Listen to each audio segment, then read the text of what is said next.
नमस्कार, मैं नवीन जायसवाल 4 PM राजस्थान में आपका स्वागत है। यदि आपने चुनाव में यह सोचकर वोट दिया था कि आप एक बेहतर सरकार चुनने जा रहे हैं, जो संवेदनशील हो, पारदर्शी हो और लोगों की समस्याओं पर ध्यान दे। यदि आपने वोट ये डालकर ये सोचकर दिया था कि जो सरकार आप चुनेंगे, जो जनप्रतिनिधि आप चुनेंगे, वो आपके बिजली, पानी, सड़क जैसे मुद्दों पर ध्यान देगा, वो आपके लिए सुविधाओं पर ध्यान देगा, साफ-सफाई पर ध्यान देगा, रोजगार पर ध्यान देगा, शिक्षा पर ध्यान देगा, स्वास्थ्य पर ध्यान देगा। यदि यही मुद्दों को ध्यान में रखकर आपने वोट डाला, तो शायद आपने गलत किया है, क्योंकि जिन्हें आपने वोट दिया है, वो ये नहीं मानते हैं कि जनता के मुद्दे ये हैं और इन मुद्दों पर जनता ने हमें चुनकर भेजा है। उनके मुद्दे कुछ दूसरे हैं और वो मानते हैं कि जनता बिजली पानी के मुद्दे पर वोट नहीं देती है। जनता धर्म के मुद्दे पर वोट देती है, धर्म की रक्षा के मुद्दे पर वोट देती है। अब चूंकि देश के अंदर राम मंदिर बन गया है, तो अब शायद उन जनप्रतिनिधियों की और सरकार की जिम्मेदारी खत्म हो गई है, क्योंकि राम मंदिर से बड़ा काम ना पहले कभी किसी सरकार ने किया, ऐसा उनका सोचना है। और यही सबसे बड़ा काम था, वो जिम्मेदारी उन्होंने पूरी कर दी है। लिहाजा अब जनता उनसे कुछ ज्यादा उम्मीद नहीं रखे। ये बात मैं अपनी तरफ से नहीं कह रहा हूं, भाजपा के ही एक विधायक की ओर से कह रहा हूं, जो लगातार इस तरह के मुद्दे उठाते रहे हैं, जो जनता से जुड़े हुए नहीं है, बल्कि जो गरीब है, आम आदमी है। कहीं ना कहीं कहा जा सकता है कि ये मुद्दे उनके खिलाफ हैं और सिर्फ धर्म के मुद्दे हैं। उनकी नजर में हिंदू इंसान नहीं, उनका वोटर है। उसे ज्यादा से ज्यादा बच्चे पैदा करने चाहिए, ताकि ज्यादा से ज्यादा वोट उन्हें मिल सके। गरीब को कमाने का अधिकार नहीं है, कमाने का अधिकार धनी को है, पैसे वाले को है। व्यापार उनके लिए किए जाते हैं, और जो गरीब सड़कों पर रिक्शा चला रहे हैं, रेहड़ी ठेले लगा रहे हैं, वो सिर्फ अतिक्रमण करता है, वो अपराधी हैं, वो लूटपाट करते हैं। उन पर नकेल कसी जानी चाहिए।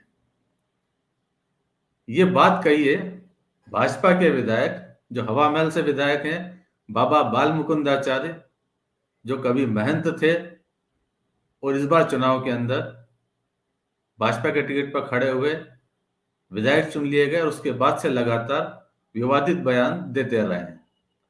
अब बाबा बाल मुकुंदाचार्य ने एक नया बयान दिया। अयोध्या में दर्शन करने गए, उसके बाद उन्होंने कहा कि जनता के मुद्दे बिजली पानी नहीं है, सनातन है सिर्फ। क्या कहा बाबा ने, पहले वो सुनाते हैं आपको, और फिर बाबा ने आगे विधानसभा में भी किस तरह के मुद्दे उठाए या किस तरह की वो बातें करते हैं, उस पर भी चर्चा करेंगे। 200 साल से एक ही संघर्ष चल रहा है। हमारे यहाँ पानी बिजली की लड़ाइयाँ नहीं हुई है कि पानी दो, बिजली दो, सड़क दो।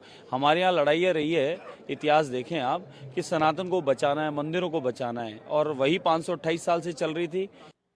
200 साल से एक ही संघर्ष चल रहा है। हमारे यहाँ पानी बिजली की लड़ाइयाँ नहीं हुई है कि पानी दो, बिजली दो, सड़क दो। हमारे यहाँ लड़ाइयाँ रही है, इतिहास देखें आप, कि सनातन को बचाना है, मंदिरों को बचाना है, और वही 528 साल से चल रही थी। 200 साल से एक ही संघर्ष चल रहा है। हमारे यहाँ पानी बिजली की लड़ाइयाँ नहीं हुई है कि पानी दो, बिजली दो, सड़क दो। हमारे यहाँ लड़ाइयाँ रही है, इतिहास देखें आप, कि सनातन को बचाना है, मंदिरों को बचाना है, और वही 528 साल से चल रही थी।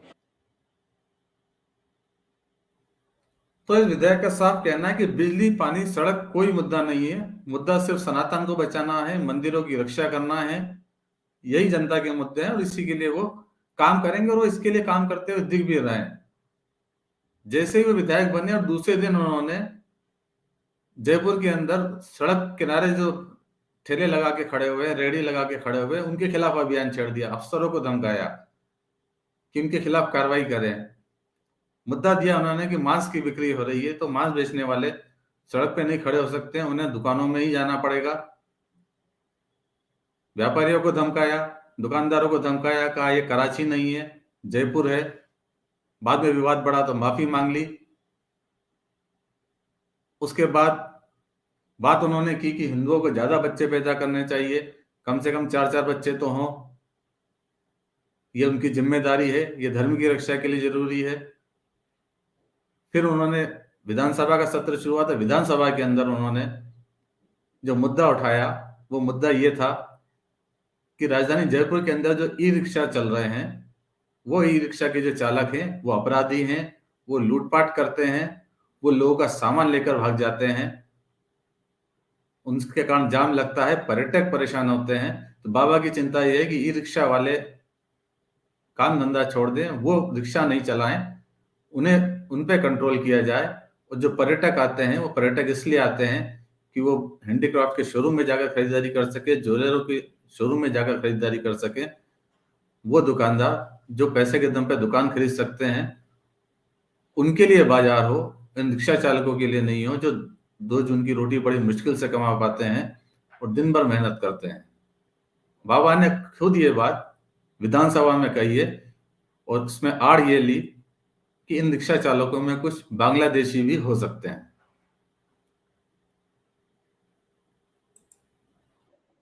महत्वपूर्ण मसले पर सदन का ध्यान दिलाना चाहता हूं कि प्रदेश की राजधानी जयपुर शहर और खासकर परकोटे के बाजारों में भारी तादाद में ई रिक्शा संचालित होने से पूरे दिन शहर में जाम लगा रहता है, जिससे आम जनता को भारी परेशानी हो रही है तथा पर्यटन के क्षेत्र में जयपुर शहर की छवि खराब हो रही है। ई रिक्शों की इतनी भारी तादाद है कि आम जनता बाजार में पैदल भी नहीं चल सकती है। इसके अलावा एक नंबर से कई अवैध रिक्शा भी संचालित हैं। उक्त ई रिक्शा चालकों की पहचान भी की कोई व्यवस्था नहीं है और कई बार ई रिक्शा चालकों द्वारा लूटपाट की घटनाएं भी हो रही है तथा अंदेशा यह भी है कि अवैध बांग्लादेशी भी इनमें हैं।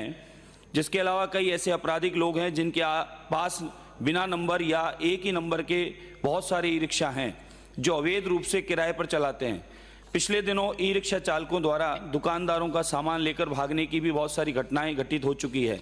कई ई रिक्शा तो नाबालिग बच्चों द्वारा भी चलाए जा रहे हैं जिन पर किसी तरह का नियंत्रण नहीं है। मेरा आपसे निवेदन है कि उक्त ई रिक्शा की जयपुर शहर में बाजार के अनुसार संख्या निश्चित की जाए। इनके अलावा अलग अलग रंग के निर्धारित कर रूट निश्चित किया जाए। सभी ई रिक्शा का रजिस्ट्रेशन किया जाए। ई रिक्शा चालकों का आईडी कार्ड बनाया जाकर डिस्प्ले के लिए पाबंद किया जाए और चालक लाइसेंस जारी किया जाए तथा यातायात पुलिस कर्मियों द्वारा संचालन की मॉनिटरिंग भी की जाए, जिससे दुर्घटनाओं में कमी आएगी तथा अवांछित तत्व ई रिक्शा चालक की आड़ में अवैध गतिविधियां नहीं कर सकेंगे। अतः प्रक्रिया नियम 295 के अंतर्गत ये विशेष उल्लेख प्रस्ताव प्रस्तुत कर सरकार से निवेदन है कि इस संबंध में तत्काल कार्रवाई करने की कृपा करें। आधार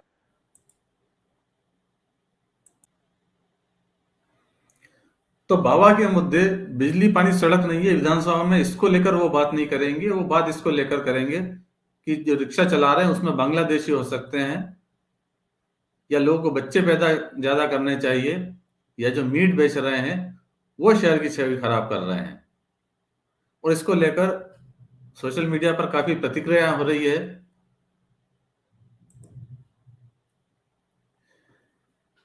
एक पोस्ट में लिखा है कि 4 बार तो अपने दिए बयानों पर माफी मांग चुके हैं ये विधायक। खुद तो मठ के रुपए से अच्छे दिन काट रहा है, ऊपर से विधायक बन गए। इसको लगता है कि मैं मजे में हूं तो सब मजे में हैं, इसलिए इनको जन समस्या नजर नहीं आती। बस जनता को धर्म की घुट्टी पिलाए रखनी है ताकि खुद की दुकानदारी चलती रहे। एक और यूजर ने लिखा है, उलाहना दिया है राजधानी जयपुर के लोगों को कि जब राजधानी के लोग इस तरह के आदमी को चुनकर भेजते हैं तो फिर हम गांव वासियों से क्या आशा करें। एक और यूजर है, उसने लिखा है कि नए भारत में गरीब आमजन के मुद्दे बिजली पानी सड़क शिक्षा रहेंगे भी नहीं। अब तो सुबह से शाम तक धर्म आधारित बातें होंगी, भले ही पड़ोस में कोई गरीब इन मूल मुद्दों के अभाव में मर जाए।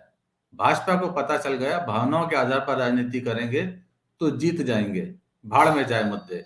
जय सिया राम।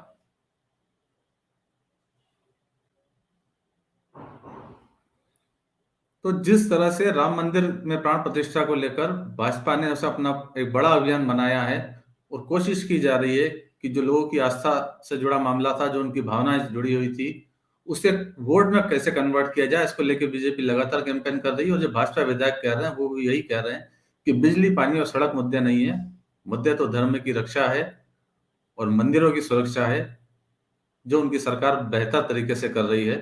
इसलिए वोट भी उन्हें ही मिलना चाहिए। क्या आपको लगता है कि इस तरह की रणनीति से देश का भला होगा? जनता के मुद्दे नहीं रहेंगे?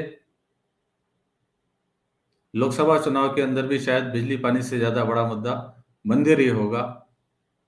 क्या मुद्दे होने चाहिए? यदि इस पर आप अपनी राय रखते हैं तो कमेंट बॉक्स में कमेंट्स जरूर कीजिएगा, और 4PM राजस्थान चैनल को सब्सक्राइब भी कीजिए, और इस वीडियो के लिंक को जितना ज्यादा हो सके उतना शेयर भी कीजिए। नमस्कार।